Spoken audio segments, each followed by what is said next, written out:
이번 시간에는 cylindrical coordinate에서 라플라스 방정식을 풀이하는 것을 공부하겠습니다. 자, 라플라스 방정식은 이제 전하가 없는 거죠. 전하가 없으니까 이제 라플라스 방정식과 바운더리 컨디션에 의해서 이제 문제가 정의될 것이고요. 자, 앞서서는 스페리컬 코디네이트에서는 우리 이 라플라스 방정식과 관련된 모든 문제를 스페리컬 하모닉스를 통해서 다 분석할 수가 있었고요. 근데 그에 반해서 이 실린드리컬 코디네이트에서는 베셀 펑션이 중요한 역할을 하게 될 거예요. 그래서 이제 베셀 펑션 좀 익숙하지 않으실 텐데 항상 2차원 혹은 이런 실린드리컬 코디네이트 문제를 할 때는 이제 항상 베셀 펑션이 이제 나오게 되는데 이제 그걸 한번 봅시다. 자, 라플라스 방정식은 라플라시안이 0이고 우리가 실린드리컬 코디네이트에서 한다는 얘기는 이제 Z축으로부터의 거리, 그 다음에 X축으로부터의 각도, 그 다음에 Z 좌표, 이 세 개의 좌표로 위치를 기술하는 거죠. 이게 이제 라플라스 방정식이고, 특히 이제 실린드리컬 코디네이트에서는 라플라시안이 이렇게 주어지는 거고요. 자, 이건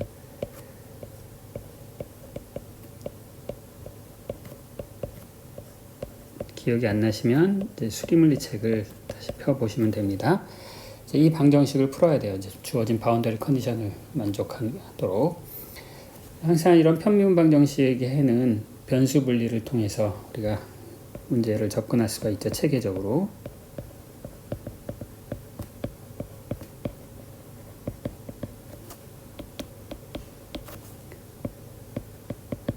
자, 이 파일을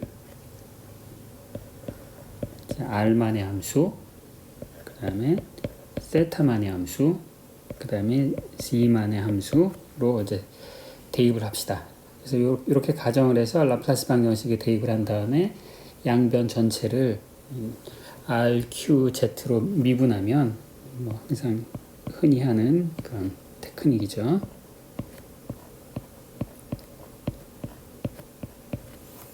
이게 이제 R에 대한 방정식이 나오고요. 이게 이제 세타에 대한 방정식, 그 다음에 이것이 이제 0이 나옵니다. 자, 그러면 이 나머지 전체를 이 식에서 이 부분을 보면 여기는 R과 Z만의 함수죠. 반면에 Q 더블 닷 나누기 Q는 세타만의 함수니까 서로 다른 변수의 함수가 같으려면 이제 그것들이 상수가 될 수밖에 없겠죠. 그렇죠? 그래서 따라서 내가 이제 제일 처음으로 가정할 수 있는 것이 자, 얘가 상수가 돼야 되는데 자, 이 Q라고 하는 것은 세타라는 베리어블의 함수니까 얘는 이제 세타에 대해서 주기성이 있어야 되겠죠. 왜냐면 2파이만큼 돌아가면 똑같은 위치니까 일렉트로스태틱 포텐셜이 주기 함수가 돼야 되니까 얘는 음수가 돼야 되고요. 그리고 이 m은 이제 정수값을 가져야만 되겠죠. 왜냐면 2파이의 주기성을 가져야 되니까. 그래서 m은 0. 자, 이렇게 돼야 되겠습니다. 자, 그럼 이제 제가 이제 m이다 변수 분리가 되면 나머지 이 부분을 보면 이 부분은 이제 오로지 r만의 함수고 여기는 z만의 함수인데 두 개가 항등적으로 합해서 0이 되라. 그럼 각각의 또 상수가 돼야 되겠죠. 그렇죠? 각각의 상수가 돼야 되니까 여기서 이제 이 부분을 이제 상수라고 놓을 수 있는데 이제 여기서 이제 약간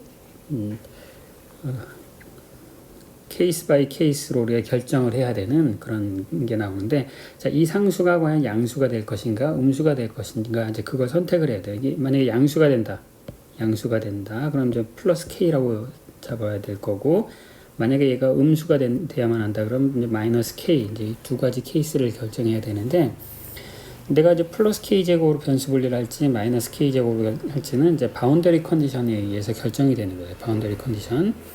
자, 이게 이제 음수가 된다는 얘기 뭐냐면 각도와 마찬가지로 Z 방향에 주기성이 있는 바운더리 컨디션. 이거는 G 방향으로 주기성이 있다거나, 이제 우리 좀 이따 예에서 이제 보게 될 텐데, 자, 어떤 상황에서는 내가 얘를 음수로 선택을 해야 되고, 그 주기성이 없이 이게 플러스로 선택하면 Z 방향으로 지수함수에 의존한다는 얘기죠. 그 지수함수로 뭐 커나가거나 아니면 지수함수로 작아지는 거니까 이게 일종의 G 방향으로 주기성이 없는 거죠. 없는 그런 바운더리 컨디션이 주어졌을 때는 우리가 이제 플러스로 선택을 해야 되겠습니다. 벌써부터 이제 케이스가 나뉘죠, 그렇죠? 그래서 특정한 바운더리 컨디션, 그러니까 어떤 걸 선택해야 되느냐 하는 것은 이제 특정한 바운더리 컨디션이 결정이 돼야 되는 거고요. 첫 번째로 이제 이런 바운더리 컨디션 하에서 문제를 한번 풀어봅시다. 그러니까 바운더리 컨디션이 딱 정해져야만 우리가 문제를 풀 수가 있는 거예요. 여기가 이제 여기가 x축, 이제 이게 y축, 이게 z축인데, 자, 이 높이가 이제 L인 이런 실린더를 생각하는 거예요. 요 실린더가 있고 바운더리 컨디션으로 실린더의 옆 뚜껑, 바운더리 컨디션으로 이제 실린더의 옆 뚜껑하고 그다음에 실린더의 아래 뚜껑에서는 포텐셜이 0인데 반해서 실린더의 윗 뚜껑이 이제 뭐냐면 파이로 치면 R 세타 그 다음에 L이 되겠죠. Z 값이 L이 되는 곳에서는 뭔가 R과 세타에 의존하는 이런 바운더리 컨디션을 만족하면서 이 내부에서의 일렉트로스태틱 포텐셜을 계산하시오. 이런 문제를 따져보자 이거예요. 자, 그럼 이제 이 경우는 이 바운더리 컨디션이 주기성이 있는 게 아니죠. 주기성 있는 바운더리 컨디션이 아니니까 내가 변수 분리를 어떻게 해야 될 거냐면 Q는 뭐 어쨌거나 저쨌거나 마이너스 m제곱으로 변수 분리를 해야 되니까 얘는 익스포넨셜 플러스 마이너스 im 세타가 돼야 될 거고요. 혹은 뭐 사인 세타, 코사인 세타 뭐 이렇게 적어도 상관없겠고요. 책에서는 이제 사인 코사인으로 했으니까 이제 문제를 풀 때는 사인 코사인으로 할게요. 사실 근데 꼭 그럴 필요는 없습니다. 이게 지수 함수로 쓰는 것이 더 편할 수도 있고요. 그 다음에 이 Z 방향의 바운더리 컨디션은 이 경우에는 주기성이 없으니까 그냥 플러스 K 제곱 이렇게 선택을 해야 되겠죠. 그렇죠? 따라서 Z는 얘는 익스포넨셜 플러스 마이너스 K Z 혹은 아니면 뭐 사인 하이퍼볼릭 Z, 코사인 하이퍼볼릭 Z, 아니 KZ라고 써야 되겠죠.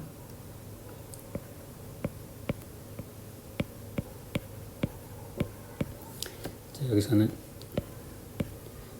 이제 사인 M 세타 혹은 코사인 M 세타. 자, 이 경우 Z 경우에는 이제 요 익스포넨셜 꼴로 쓰는 것보다는 하이퍼볼릭 펑션으로 쓰는 것이 더 낫네요. 왜냐하면은 내가 얘를 선택하면 자동적으로 요 아래 뚜껑에서 포텐셜이 0이 된다라는 것을 자동적으로 만족시킬 수가 있잖아요. 그래서 이 특정한 바운더리 컨디션에서는 Z가 이미 결정이 됐습니다. Z가 결정이 됐고, 그럼 나머지가 이제 중요한 게 R이 중요한데, R에 대한 미분 방정식을 한번 볼게요. R에 대한 미분 방정식은 R 미분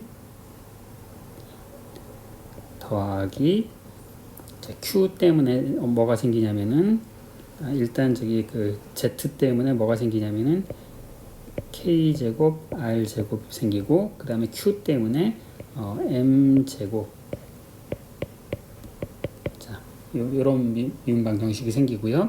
자, 이 미분을 다 한번 해봅시다. 그러면 이제 R에 대해서 해보면 얘는 R 두 번 미분 더하기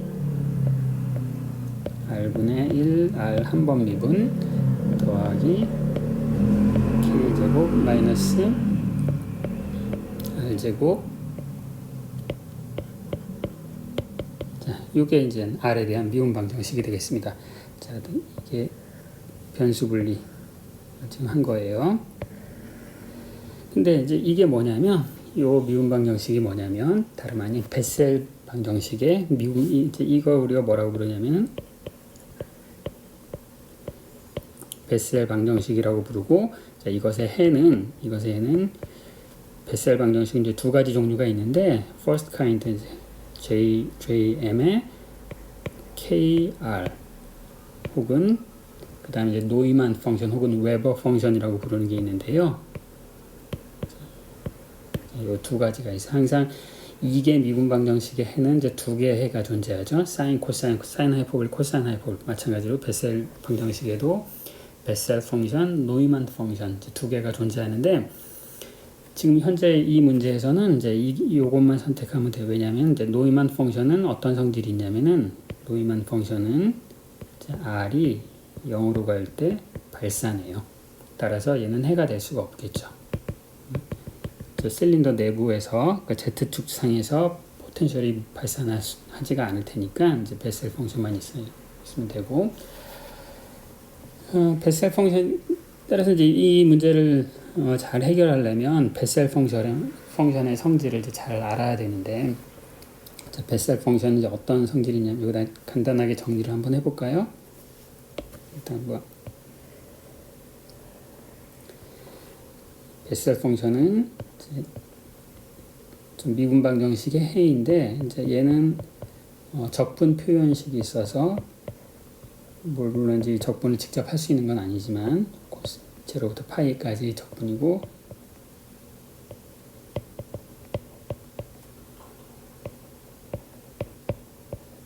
이게 베셀 펑션의 적분 표현식이 되겠습니다. 그리고 얘는 이제 x가 작을 때,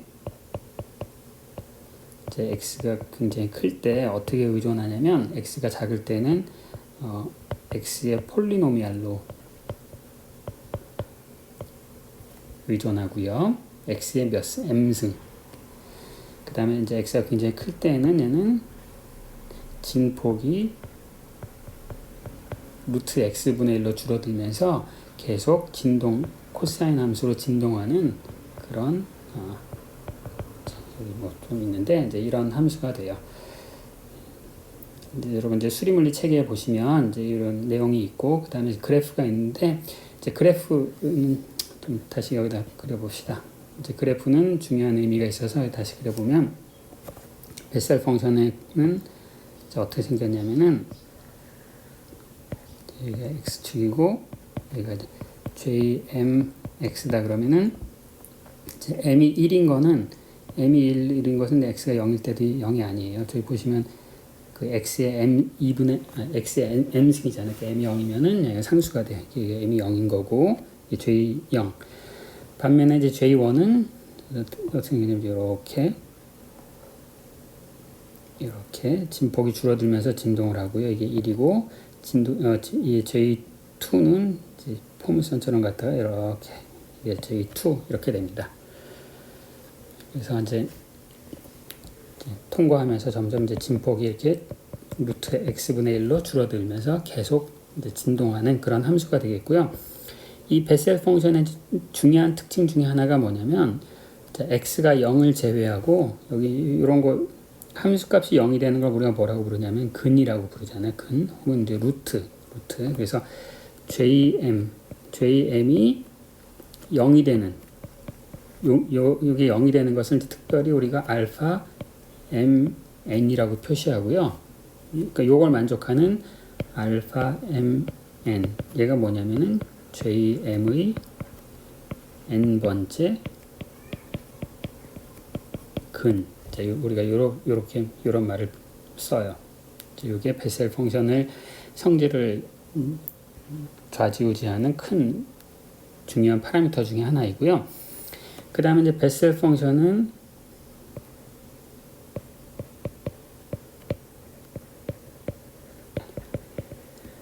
직교성을 만족하는데, 직교성이라고 하는 것은 함수 두 개를 이제 곱해서 적분하면 0이 되고 0이 안 되고 그런 성질을 우리가 직교성이라고 부르죠. 곱했을 때 0이 될 때 두 함수는 0이 적분이 0이다. 그러면 이제 오소고널하다라고 얘기하는데, 이 베셀 펑션의 오소고널리티는 굉장히 좀 특이하게 결정이 돼요. 어떻게 결정이 되냐면은 JP, 똑같은 JP, 그러니까 P번째 베셀 펑션에 여기 알파,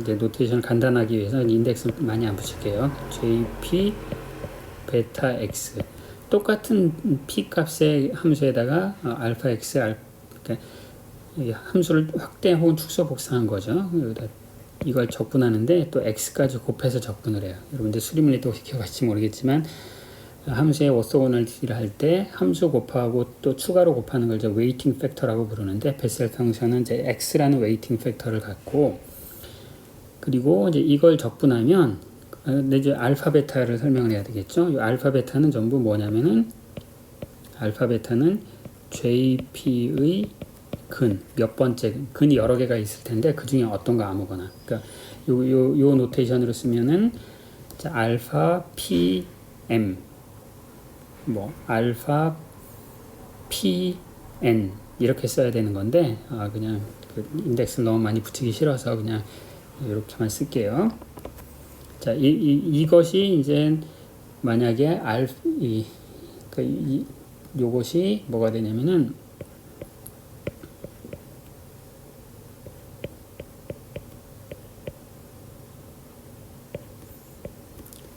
인덱스가 하나 더 증가한 베셀 펑션에 알파를 대입. 알파가 JP의 근이니까 J 플러스 1의 근일 이유는 없죠. 그렇죠? 이게 서로 그 두 근이 서로 같으면, 다르면 오소고널해서 0이 되고. 자, 이것이 베셀 펑션의 중요한 성질 중에 하나예요. 자, 지금 이렇게 설명을 드리는데, 설명을 여러분들이 들으시고, 나 저거 학부 때 수리물리 시간에 저거 뭐 들어봤어. 그 정도 기억하시면 되는 거예요. 그래서 이제 구체적으로 이걸 가지고 뭐 계산할 일이 있으면 수리물리 책을 딱 옆에 펴놓고 그 다음에 이제 같이 공부를 하시면 되는 거고요. 자, 이 정도 이제 사이드 지식을 밑에 깔아놓고 그러면 이제 다 끝났죠. 우리가 변수 분리로 솔루션들의 부속품을 다 구했으니까 우리가 일반해를 이제 바로 쓸 수가 있는 거죠. 그러므로 일반에는 어떻게 표시되느냐? 자, 얘는 여기 필요한 게 베셀 펑션이 있었고요. 자, Z에 대해서는 아까 설명드렸는데 사인 하이퍼볼릭, 코사인 하이퍼볼릭이 있었는데, 자, 일단 요거를 이제 바로 쓰기 전에 여기다 페이지가 넘어가서 좀, 자, 여기다 설명을 해봅시다. 일단은 이제 삼각함수는 사인도 필요하고 코사인도 필요하고요. 아니면 그냥 지수함수로 써도 되고요. 자, 베셀 함수에서는 이제 노이만 펑션은 R이 0에서 발산한 문제 때문에 답이 될 수 있고 베셀만 써야 된다고 했는데, 이제 K를 결정해야 되겠죠. 자, K는 어떻게 결정하냐면, 내가 요 바운더리 컨디션이 요 옆 뚜껑에서 포텐셜이 0이 되래요. 그 얘기는 무슨 얘기? 그 얘기는 바운더리 컨디션 때문에 J, M, K, R에다가 A를 대입하면 얘는 항등적으로 0이 돼야 되겠죠.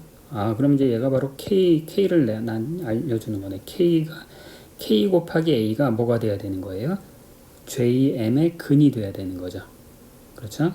따라서 K는 뭐가 돼야 되냐면은, 자, JM의 근을 JMN, 근이 여러 개가 있을 수 있으니까, 그다음 나누기 A. 그러니까 K는 이런 값을 가져야 된다. 이게 이제 바운더리 컨디션에서 나오는 거죠. 그래서 이제 얘네들을 다 이제 주워 모아서 이제 식으로 표현을 해주면,